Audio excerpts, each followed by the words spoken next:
వంటి పాఠ్యాంశం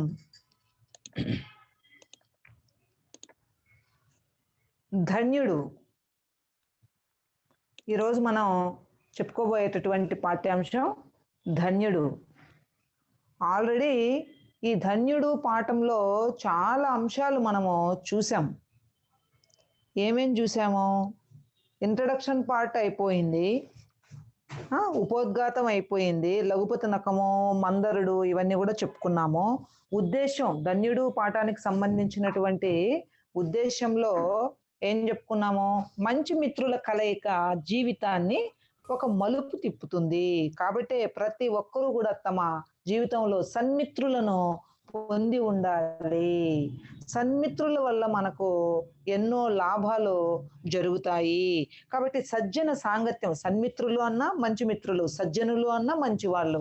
కాబట్టి సజ్జన సాంగత్యం ప్రతి ఒక్కరి జీవితంలో కూడా ఒక మలుపు తిప్పుతుంది అనేటటువంటి అంశాన్ని తెలియజెప్పడమే ఈ ధన్యుడు పాఠ్యాంశం యొక్క ముఖ్యమైనటువంటి ఉద్దేశం అని కూడా చెప్పేసుకున్నాము.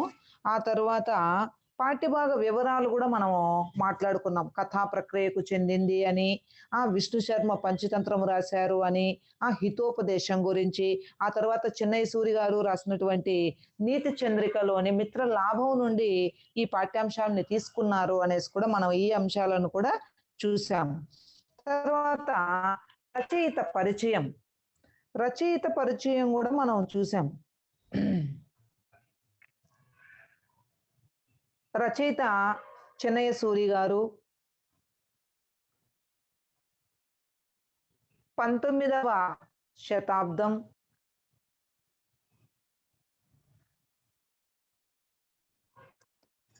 ఈయన వ్యాకరణానికి సంబంధించినటువంటి అనేక అంశాల గురించి వివిధ రకాలైనటువంటి పుస్తకాలన్నీ కూడా రాశారు. అందులో పద్యాంధ్ర వ్యాకరణము, సూత్రాంధ్ర వ్యాకరణము, అన్నిటికంటే ముఖ్యమైనది బాల వ్యాకరణము.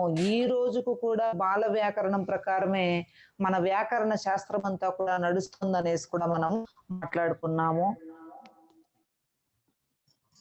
పరవస్తు చిన్నయ్య సూరి 18/9 తమిళనాడులోని చెంగల్పట్టు జిల్లా శ్రీ పెరంబదూరులో జన్మించారు. మరణం 1862.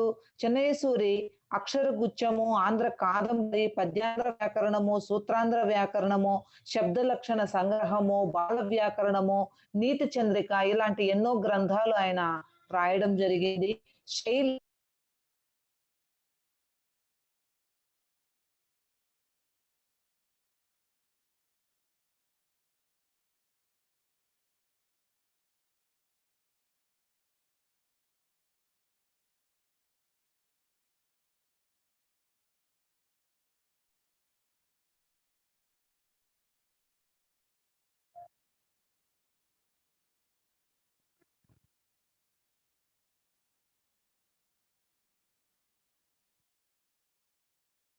తర్వాత పాఠ్యభాగ వివరాలు అయిపోయిన తర్వాత రచయిత పరిచయం అయిపోయింది. ప్రవేశిక, మానవ జీవితంలో నీతి అనేది చాలా ముఖ్యమైనటువంటిది అని చెప్పి దీని గురించి కూడా మనము ఆల్రెడీ మాట్లాడేసుకున్నాము.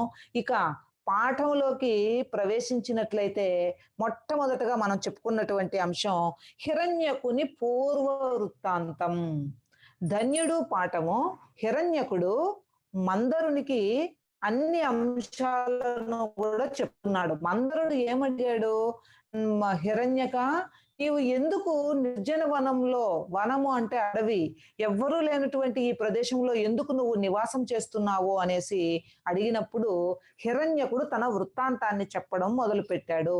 అందులో భాగంగా ఫస్ట్ మనం చూడాల్సినటువంటి అంశం హిరణ్యకుని పూర్వ వృత్తాంతం. ఇది కూడా మనము చాలా వరకు చూసాం. చంపకవతి అనేటటువంటి ఒక పట్టణం ఉంది. ఆ పట్టణంలో చూడాకర్ణుడు అనేటటువంటి ఒక సన్యాసి నివాసం చేస్తూ ఉండేవారు. ఆయన ఇంటింటికి వెళ్ళి కొంచెం భిక్ష తెచ్చుకునేవారు. భిక్ష తెచ్చుకున్నటువంటి ఆ భిక్షాన్ని తాను స్వీకరించి మిగిలినది ఒక చిలుక కొయ్యకు తగిలించేవారు. చిలుక కొయ్య అంటే కూడా ఏమిటో ఆ రోజు మనం చూసాం. మీకు స్లైడ్ కూడా చూపించడం జరిగింది. ఒక గోడకి పెద్ద మేకులాగా కొట్టి ఆ మేకు మీద ఆయన ఆ భోజనాన్ని తగిలిచ్చాడు. మిగిలినటువంటి భోజనాన్ని ఆ మేకుకు తగిలిచ్చాడు. చూడాకర్ణుడు. అలా తగిలిచ్చినటువంటి భోజనం దగ్గరికి అందరూ అంటే ఆయన పడుకునేసిన తర్వాత ఈ హిరణ్యకుడు మెల్లిగా సద్దు చేయక ఏమాత్రం శబ్దం లేకుండా హిరణ్యకుడు ఆ చిలుక కొయ్య మీదకు వెళ్ళి అక్కడ ఉన్నటువంటి ఆ భిక్షా పాత్రలో ఉన్నటువంటి భోజనాన్ని హిరణ్యకుడు తినేవాడు. ఈ విధంగా ప్రతిరోజు కూడా జరిగేది అనేటటువంటి అంశాన్ని మనము చూసాం. అందులో భాగంగానే హిరణ్యకుడు చేసేటటువంటి ఆ పనులు నచ్చక ఈ చూడకర్ణుడు చాలా ఇబ్బంది పడేటటువంటి వాడు. అలా ఇబ్బంది పడుతూ ఇక్కడ మనం చూడొచ్చు ధన్యుడు పాఠంలో ఇలా ఒక ఊయలలాగా పైన తగిలిచ్చారు చూడు. అది వచ్చి చిలుక కొయ్యకు భోజనాన్ని తగిలిచ్చాడు. ఇలా ఒక కుక్కీకి తగిలిచ్చినట్టుగా ఉంది చూడు. ఇక్కడ కూర్చోన్నది కట్టెబట్టుకొని కూర్చున్నటువంటి వ్యక్తి ఎవరనుకోవచ్చు మనము? చూడాకర్ణుడు అనుకోవచ్చు. ఎందుకు ఎలా చెప్తున్నాము? పాపం ఎలుకొచ్చిన ప్రతిసారి ఆయన కత్తితో అలా అలా కొట్టటాన్ని కూడా మనము గమనించొచ్చు. ఆయనకు ఎదురుగా కూర్చున్నటువంటి వ్యక్తి ఆయన యొక్క స్నేహితుడు వీణాకర్ణుడు. ఒకసారి అలా ఆ పిచ్చాపాటిగా మాట్లాడదామని చెప్పి తన స్నేహితుడిని కలిసినప్పుడు తన స్నేహితుడైనటువంటి చూడాకర్ణుడు పదే పదే అలా టక్కు టక్కుమని కొడుతూ గోవైపు చూస్తా కింద కొడతాడు, ఆ స్నేహితునితో మాట్లాడుతున్నాడు. అంటే ఒకే టైంలో 2, 3 పనులు చేస్తూ ఉన్నాడు. అప్పుడు వీణాకర్ణుడు అడుగుతాడు, ఏంటి మిత్రమా చూడాకర్ణ, ఎందుకు నువ్వు ఆ కట్టెను టక్కు టక్ అని చెప్పి కిందకి కొడుతున్నావు?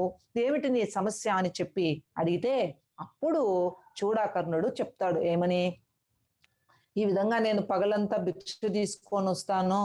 భిక్ష తీసుకొని వచ్చి నేను భోంచేసి మిగిలింది ఆ పైన అదిగో చూసావో ఎంత పైన ఉందో గోడ పైన, ఆ పైన ఉన్నటువంటి చిలుక కొయ్యకు నేను తగిలిస్తాను. కానీ ఒక ఎలుక నన్ను చాలా ఇబ్బంది పెడుతోంది. ఏమాత్రం శబ్దం చేయకుండా నేను పడుకున్న తర్వాత ఆ ఎలుక వచ్చి ఈ భోజనాన్ని తింటూ ఉంది. నేను తెచ్చుకున్నటువంటి భిక్షా పాత్రలోకి వెళ్ళి ఆ చిలుక కొయ్య పైనుండే పైకి ఎక్కుతాందా ఎలుక అనేసి అంటాడు. అవును, అంత పైకి అది ఎగురుతోంది అనేసి చూడాకర్ణుడు వీణాకర్ణుడికి చెప్తాడు. అప్పుడు వీణాకర్ణుడు, మిత్రమా దీనికి ఏదో బలమైనటువంటి కారణం ఉంది. హిరణ్యకము అంటే ఎలుక. ఎలుక ఏంది? గోడపైకి అంత ఉట్టి మీద ఉండేటటువంటి భోజనాన్ని భిక్షా పాత్రలోకి ఇది వెళ్ళటం ఏంది? ఏదో ఒక బలమైన కారణం ఉంది మిత్రమా అనేసి వీళ్ళిద్దరూ మాట్లాడుకోవడం కూడా జరుగుతుంది. ఈ స్లైడ్ లో మనం చూడొచ్చు హిరణ్యకుడు ఇక్కడ మాటు వేసుకుని ఉన్నాడు. పాపం చూడాకర్ణుడు అక్కడ కూర్చొని కట్టె చూడు ఏమారనే లేదు, ఎనీ టైం 24 hours లో ఏ సమయంలో కూడా కట్టె ఏమారడానికి లేదు, ఎప్పుడు వచ్చి ఆ ఎలుక తినేస్తుందో తెలియదు. అలాగే ఇక్కడ మనము చిలుక కొయ్య, ఆ కొయ్యకు దీనిని తగిలిచ్చారు చూడు, భిక్షా పాత్రని తగిలించుకున్నాడు పాపం, దానిని కూడా మనము చూడొచ్చు. మరి ఇలా ఆయన ప్రతిరోజు దాంతో ఇబ్బంది పడేవాళ్ళు. మరి అక్కడ చూడాకర్ణుడును వీణాకర్ణుడును కూడా మనము చూడొచ్చు. కాబట్టి చూడాకర్ణుడు వీణాకర్ణుడికి ఈ సమస్యనంతా చెప్పేసరికి అప్పుడు వీణాకర్ణుడు ఏమంటాడంటే, దీనికి ఏదో పెద్ద కారణం ఉంది. ఎక్కడి ఎలుక ఎక్కడి చిలుక కొయ్య? ఎలుకుండేది ఎక్కడ? నేల మీద పోతుంది. చిలుక కొయ్య ఎక్కడ అంటే ఉట్టి. ఉట్టి ఎక్కడ ఉంటుంది? ఎక్కడో ఇంట్లో పైన ఉంటుంది. మనం కూడా పాతకాలంలో ఉట్టిలు చూసాం. అంత పైకి ఎలుక ఎగురుతూ ఉంది అంటే ఏదో బలమైన కారణం ఉంది. ఈ కారణాన్ని మనం కనుక్కోవాలి. అసలు ఇక్కడే ఉండటం ఏంటి ఈ ఎలుక? ఇక్కడే నివాసం ఉండటం ఏంటి? ఎలుకకి ఏదో ఇంత బలం ఉందంటే దీని వెనక ఏదో కారణం ఉంది అనేసి చెప్తారు. ఆ తరువాత వీణాకర్ణుడు ఏం చెప్తాడంటే, ఈ ఎలుకుండేటటువంటి రంధ్రం ఎక్కడుంది అని చెప్పి మన చూడాకర్ణుని అడుగుతాడు. అప్పుడు చూడాకర్ణుడు ఆ రంధ్రాన్ని చూపిస్తాడు. ఇదిగో ఈ రంధ్రంలోనే ఆ ఎలుక ఉండేది అనేసి. ఆ రంధ్రాన్ని తవ్వి చూద్దాం మిత్రమా మనము, దీని కథంతా కూడా మనకు తెలుస్తుంది అనేసి ఆ వీణాకర్ణుడు చూడాకర్ణుడికి చెప్తాడు. అప్పుడు అలాగే మిత్రమా చేద్దాము, దీని ఉపద్రవం నాకు చాలా ఎక్కువగా ఉంది కాబట్టి నువ్వేం చెప్తే అది నేను చేస్తాను అనేసి ఆ చూడాకర్ణుడు అనడం కూడా జరుగుతుంది. మీకు టెక్స్ట్ బుక్ లో చూసినట్టయితే ఆలోచించండి చెప్పండిలో స్పెసిఫిక్ గా దాన్నే ఇచ్చారు. చూడు. ఎక్కడి ఎలుక ఎక్కడి చిలుక్కొయ్య అనడంలో అంతరార్థం ఏమయ్యుంటుంది? అంటే ఎలుక ఉండేది ఏడో ఉంటుంది. చిలుకు కొయ్య అంటే ఎక్కడో పైన ఉంటుంది. ఇంత హైట్‌కి, ఇంత పైకి ఎలుక ఎగరడం మామూలు ఎలుక అయితే ఎగరడం అసంభవము. దీని వెనుక ఏదో కారణం ఉందని చెప్పి వీణాకర్ణుడు చెప్పేసరికి, ఇంత అల్ప జంతువునకి ఇంత పొడవునకి ఎగురు బలం ఎక్కడి నుంచి వచ్చెను? దీనికి ఏమైనను నిమిత్తము లేక మానదు. నిమిత్తము అంటే కారణం. నోట్ చేసుకోండి. నిమిత్తము అంటే కారణం. ఈ మూషికమునకింత బలిమియు ఇక్కడి సదావాసము నిమిత్తము లేక సంభవింపవు. ఏ కారణము లేకుండా ఈ ఎలుకకింత బలం గాని, ఇక్కడే నివసించేటటువంటి తత్వం గాని సంభవించదు. అంటే కలగదు. ఏదో బలమైనటువంటి కారణం ఉంది మిత్రమా దీనికి. మనం కనుక్కుందాం ఈ రోజు మిత్రమా. నువ్వు బాధపడొద్దు మిత్రమా అని చెప్పి వీణాకర్ణుడు చూడాకర్ణుడికి ఆ విధంగా ఓదార్చడం కూడా మనము తెలుసుకోవాలి. ఆ తరువాత చూడు ఏం జరిగిందో అని వీణాకర్ణుడు చెప్పగా విని చూడాకర్ణుడు తడవలం బట్టి ఈ ఎలుక ఇక్కడ ఒక లాగు తావు చేసుకుని విడువకు వాసము చేయుచున్నది. లాగు అంటే కన్నం. లాగు, కన్నం, రంధ్రం పర్యాయ పదాలకు ముఖ్యమైనటువంటిది. లాగు, కన్నము, రంధ్రము, బొక్క. బొక్క కూడా రాయొచ్చు. ఈ విధంగా ఒక బొక్క తయారు చేసుకొని ఇక్కడే ఉంది అనేసి చూడాకర్ణుడు చెప్తాడు. త్రవ్వి చూచెదగాక అని చెప్పి ఒక గుడ్డలితో నేను వసించు వివరము త్రవ్వి చిరకాలోపార్జితమైన నా ధనమును సర్వము గ్రహించను. ఒక పెద్ద గుద్దులు తీసుకుని మొత్తము తవ్వినారంట నాయన. తవ్వితే ఆ రంధ్రములో తవ్వుతా ఉంటే వస్తాందంట, తవ్వుతా ఉంటే వస్తా ఉందంట. ఏంటి? రకరకాలైనటువంటి ఆహార పదార్థాలు. నువ్వు బియ్యం చూస్తావా, జొన్నలు చూస్తావా, రాగులు చూస్తావా, అక్కడ ఆ ఇంటి చుట్టూ ఆ ఊర్లో ఎక్కడ ఏం దొరికితే అవంతా తీసుకొని వచ్చి దాని యొక్క నివాసమైనటువంటి రంధ్రములో మొత్తము పెట్టేసుకునింది. ఏది కూడా అది తినలేదు. ఇక్కడ మనం గమనించుకోవాల్సిన విషయం, ఎలుక హిరణ్యకము అన్ని తీసుకొని వచ్చి రంధ్రంలో పెట్టుకునేస్తా ఉండింది. అంటే దాని యొక్క నివాస స్థానంలో తన ఇంట్లో పెట్టుకునేసింది, పేర్చుకునేసింది. కొన్ని తరాల వరకు తినేంత ఆహారాన్ని పేర్చుకునేసింది కానీ అది కూడా తినేది కాదు. అది ఏం తింటామనింది? వేరే వాళ్ళు తెచ్చుకున్నటువంటి భిక్షను స్వీకరించేది. అది దాని దగ్గర ఉన్నటువంటి ఆహారాన్ని తినేది కాదు.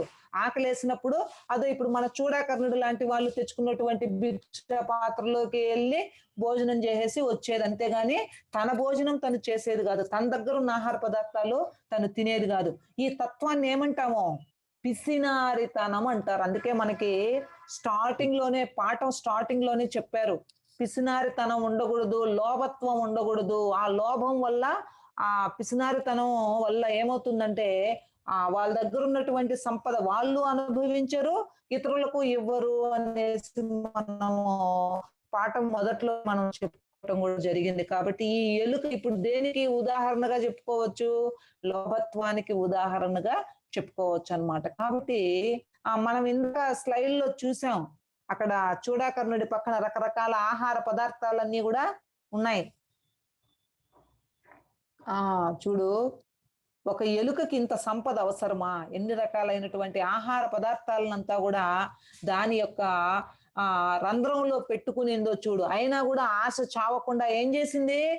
వేరే వాళ్ళ సంపదని తినడానికి ప్రయత్నం చేసింది. ఎలాంటి పనులన్నీ కూడా మనము చెయ్యకూడదు.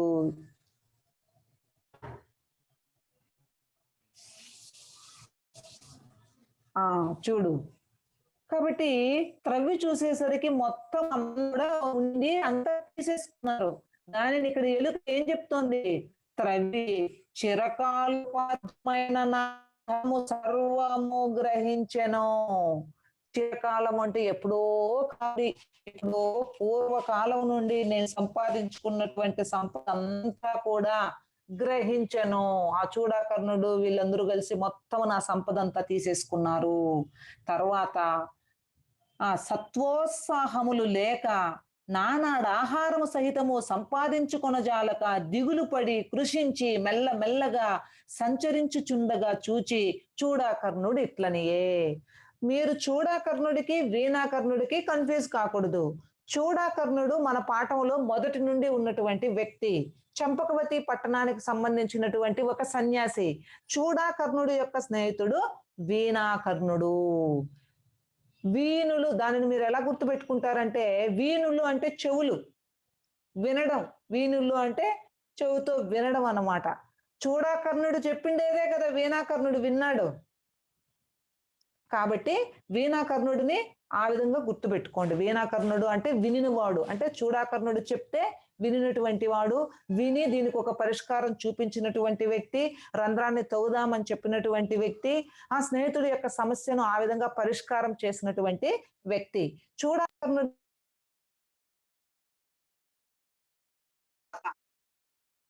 తరువాత ఏమైందంటే, ఎప్పటినుంటో ఉన్న నా సంపదంతా తీసేసుకున్నారు. అంతటితో ఏమైపోయిందంటే ఎలుకకి సత్వము. సత్వము అంటే బలం, శక్తి. రాసుకోండి. నా బలము, నా శక్తి, నా ఉత్సాహము అన్నీ పోయినాయి మిత్రమా. ఓ మిత్రమా తాబేలా, ఆ నా దగ్గర ఉన్నటువంటి సంపదంతా పోయింది. ఇక్కడ మనము గుర్తుంచుకోవాల్సినటువంటి ఒక ముఖ్యమైన విషయం, మన వెనుక బలగం ఉంటే ఆటోమేటిక్‌గా మనకు బలం వస్తుంది. మన వెనుక ఏమీ లేదు, సంపద లేదు, బలగము లేదు, ఎలాంటి ఇది కూడా లేదు అంటే మనకు నీరసం వచ్చేస్తుందన్నమాట. ఇక్కడ ఎలుక ఎక్కడో చిలుక్కుయ్య మీదుండే ఆహారం పైకి ఎగిరి తినడానికి కారణం దానికి తన యొక్క సంపద నాన్న.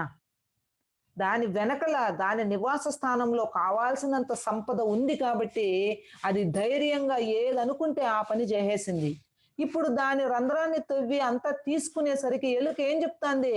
సత్వము నా బలం వెళ్ళిపోయింది, ఉత్సాహము నాలో ఉత్సాహం వెళ్ళిపోయింది, ఉత్సాహం కూడా లేక నానాడు ఆహారము సహితము అంటే ఆహారాన్ని సంపాదించుకోవడానికి కూడా దిగులు పడిపోయింది, కృషించిపోయింది. అన్నం లేక సన్నబడిపోయింది.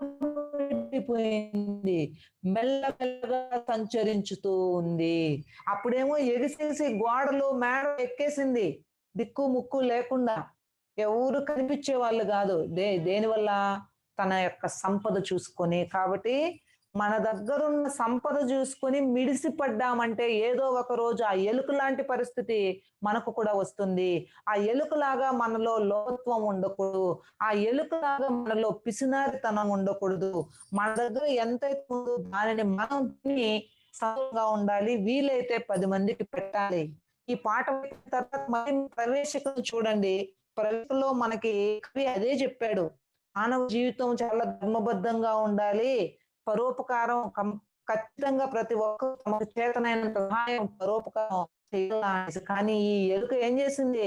పరోపకారం చేయకపోగా పరులను పీడించి మరి ఆ భోజనం చేయటం మొదలు పెట్టిందనమాట. దానివల్లే దీనికి ఇలాంటి అవస్థలన్నీ వచ్చాయి. అట్లా కింద కింద మెల్లగా నీరసంగా పోతున్నటువంటి ఎలుకను చూసి చూడాకర్ణుడు ఈ విధంగా అంటున్నాడు. ఇక్కడ మీరు కొంచెం బాగా వినాల. మీకు ప్రశ్న ఎలా వస్తుందంటే, చూడాకర్ణుడు చెప్పిన ధన్యుడు పాఠ్యాంశంలో చూడాకర్ణుడు చెప్పినటువంటి విషయాలేమిటి అంటాడు. అంటే ఆ జీవిత సూత్రాలేమిటి? చూడాకర్ణుడు చెప్పినటువంటి జీవిత సూత్రాలేమిటి అనేసి అడుగుతాడు. ఇప్పుడు ఇవన్నీ కూడా సూత్రాలు చూడు. ధనము గలవాడే బలవంతుడు.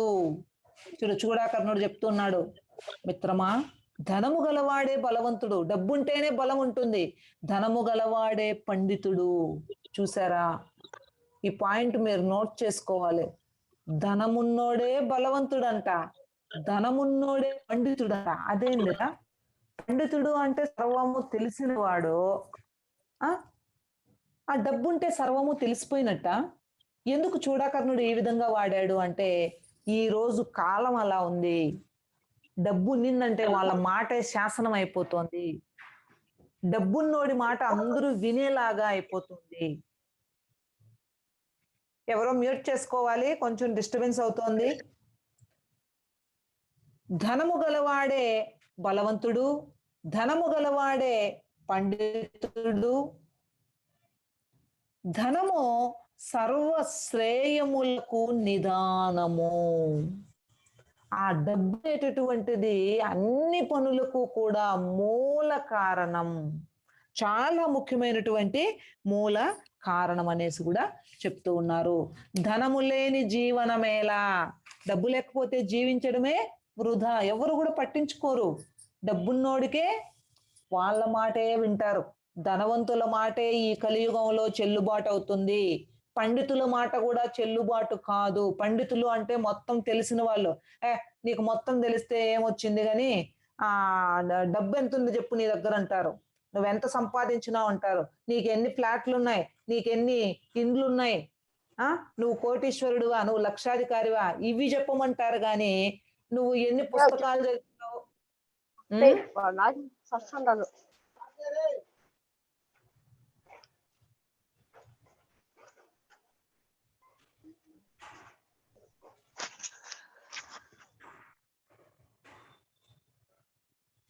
చేసుకురా ఎవరంటారు ఎట్లా వడవేస్తుందిరా.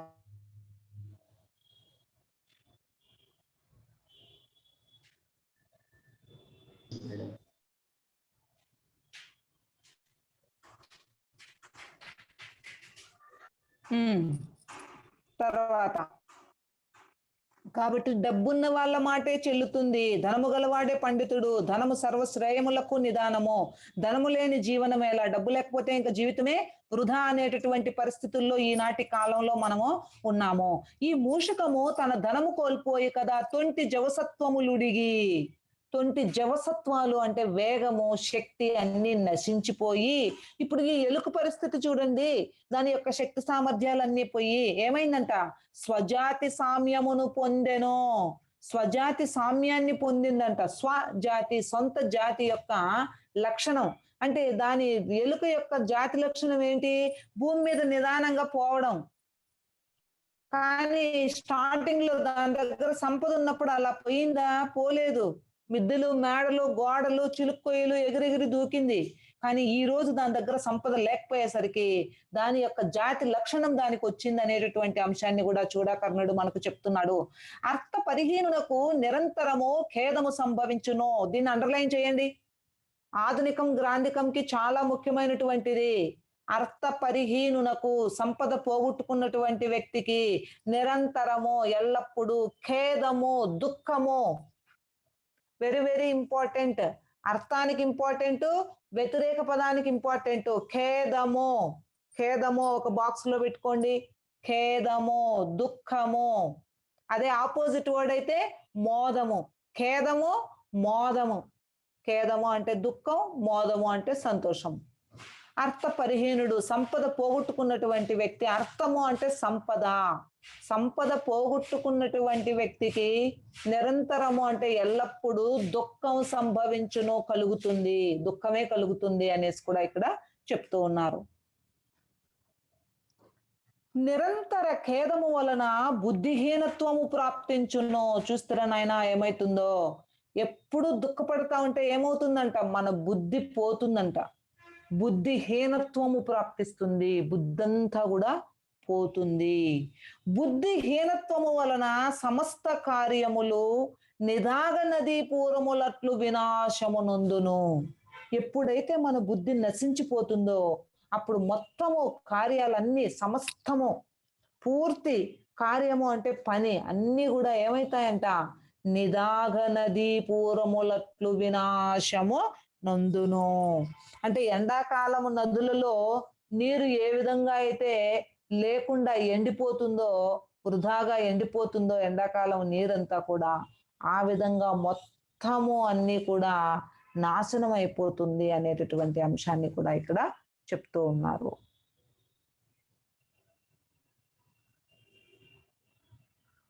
తర్వాత ధనవంతునికే పౌరుషమును మేధా సంపత్తియు బంధుమిత్రులను కలుగుదురు. ధనవంతుడికి ఏమవుతుందంట?